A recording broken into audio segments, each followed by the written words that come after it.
আরে তাড়াতাড়ি আসো, কেউ দেখে ফেলবো। কিরে আইসোস? কতক্ষণ যাবত আমি দাঁড়াই রয়েছি, তোদের আইতে তো দেরি হইল কেন?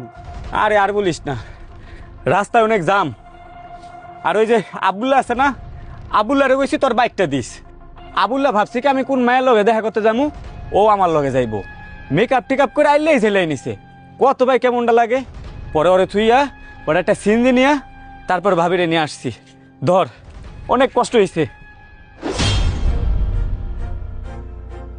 যা যা আনতে বলছিলাম সব আনছো তো? স্বর্ণগণ্য টাকা পয়সা যা যা বলছিলাম সব আছে সাইডের ভিতরে? বুঝলাম না, ফোনের ভিতর তোমার সাথে কথা বললাম একরকম, আর এখন তো দেখতেছি তোমার কথা বলার ধরনই পুরাই পাল্টাই গেছে। আমি রাস্তায় কিভাবে আসছি সেটা জিজ্ঞেস না কইরা তুমি ব্যাগের ভিতর সোনা দানা ঠিক আছে না এগুলা জিজ্ঞেস করতেছো। আমার থেকে দেখতেছি এখন তোমার এই ব্যাগের প্রতি মায়া বেশি হয়ে গেল।